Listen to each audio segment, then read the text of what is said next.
You're talking to your child and they're acting like you don't even exist. This isn't defiance, at least not always. Sometimes it looks like ignoring because your child has gotten used to your voice just being part of the background noise. And I know that sounds terrible, but think about how often we talk to our kids throughout the day. Pick that up. Don't do that. Stop touching your brother. Come here. Bring me that thing. Where are your shoes? Did you finish your math? Go refill your water bottle. Why is this on the floor? Please answer me. Why aren't you looking at me? Are you listening? After a while, our words can seem to be part of the soundtrack of the home. The child hears us, but they're not necessarily responding to us.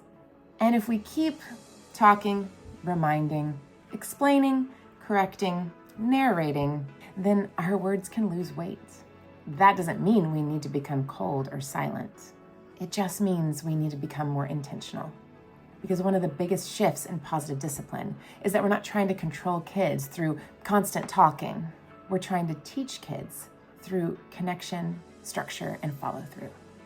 And sometimes the most respectful thing we can do is stop talking so much.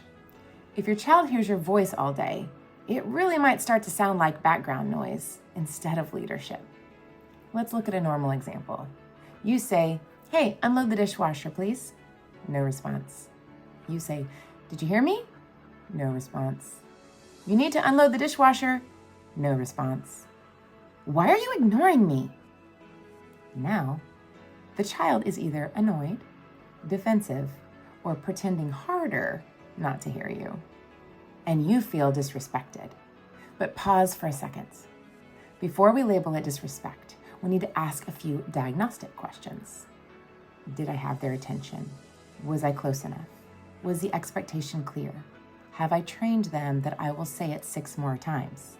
Is there a follow-through that happens calmly? Or do I typically just get louder? Because a lot of kids don't ignore the direction because they're making a moral stand against the dishwasher. They ignore because ignoring works. It delays the task. It keeps the child in control for a few more minutes. It lets them keep playing, reading, building, watching, or just avoiding. And if the parent's next move is just more words, the child has learned, I have more time. So here's the shift. Instead of talking from a distance, come close. Say their name. Wait. Not in a dramatic way, just wait. When they look up, you give the direction. I need you to unload the dishwasher before lunch. Then ask for simple acknowledgement. What did you hear? Then stop talking. That part is hard. Because when we're anxious or rushed, irritated, or already feeling ignored, we want to keep filling the space with more words. But more words do not always create more cooperation. Sometimes they open the door for more resistance. So after you give the direction, let there be a pause. Let the child process. Let them respond. Let the direction hang in the air without you rescuing it with 5 more sentences. Now, some kids ignore because they are distracted. Some kids ignore because they're avoiding work. Some kids ignore because they're used to being reminded. Some kids ignore because they feel disconnected and long for some power. And some kids ignore because we're asking too many things at once. So again, this is not about assuming the worst. Positive discipline reminds us to look underneath the behavior. What is the child trying to accomplish? Are they seeking attention? Are they seeking power? Are they avoiding embarrassment or failure? Are they overwhelmed? Are they discouraged? Because the solution changes based on what's underneath. If your child is distracted, they may need proximity and eye contact. If your child is avoiding failure, they may need the first step made smaller. If your child is seeking power, they may need limited choices. If your child is discouraged, they may need encouragement before correction. If your child is used to being reminded, they may need a new family system. So let's make this practical. If your child ignores you when you give directions, try this script. Come here for a second. Wait until they come. I notice that when I call across the room, you don't usually respond. So I'm going to stop giving directions that way. I'll come to you, make sure you hear me, and then I'll expect you to respond. That is clear. It is calm. It's not shaming, and it gives both of you a new pattern. Now, when the moment happens, you don't need to say, "Why do you always ignore me? How many times do I have to tell you? You never listen. I'm tired of this." Those lines may feel true in the moment, but they often push the child toward defensiveness.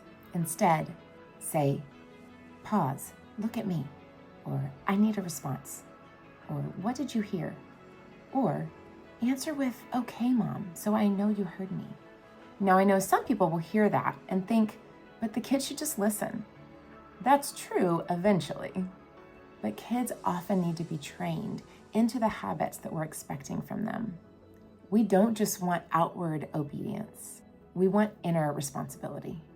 And responsibility grows through practice. So if your child has a habit of ignoring you, don't just keep demanding the final skill. Teach the smaller skill. Teach responding. Teach acknowledging. Teach stopping. Teach looking up. Teach repeating back. Teach moving to the first step. That's how you rebuild the pattern. So one of the best ways to reduce ignoring is to build more connection outside of the correction. That does not have to be complicated. That can look like just sitting next to them for 30 seconds and ask what they're working on. Notice something specific. "Oh, you worked hard on that drawing." Or, "I like the video game character that you created. I love hanging out with you." And this matters because a connected child is often way more willing to cooperate. Not perfectly, not instantly every time, but more willingly, because they don't only experience your voice as the sound of demands.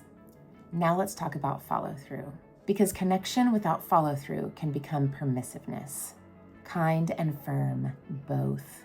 Kind says, "I will come close. I will speak respectfully. I won't assume the worst." Firm says, "I will not keep repeating myself while you ignore me." So if you say, "Put your plate in the dishwasher," and your child ignores you, you walk closer. Pause. "What did I ask you to do?" If they say, "Put my plate away," you say, "Right, I'll wait." And then you wait. Not with a death stare and not with a lecture. Just calm presence. If they still don't move, you can say, "Do you want to do it on your own or do you want me to walk you through it?" That gives dignity, but does not remove the expectation. Or you can finish playing Legos after you put your plate away. Again, not a threat, just an order. First this, then that. And when they do it, don't overdo it. There doesn't need to be a speech. Just, "Thank you." The goal is not to make every instruction emotionally intense. The goal is to make cooperation normal. So here's your simple plan for this week. First, reduce the drive-by directions. Don't toss instructions over your shoulder all day and hope they land. Second, require acknowledgement. A simple, "Okay, Mom," or "I heard you," or repeating back the direction is enough. Third, use fewer words. Say what needs to happen and then stop. Fourth, follow through earlier, not louder, earlier. Fifth, build connection when you're not correcting, because your child needs to know your voice is not only the sound of interruption. And if you want a script for resetting the whole pattern, try this.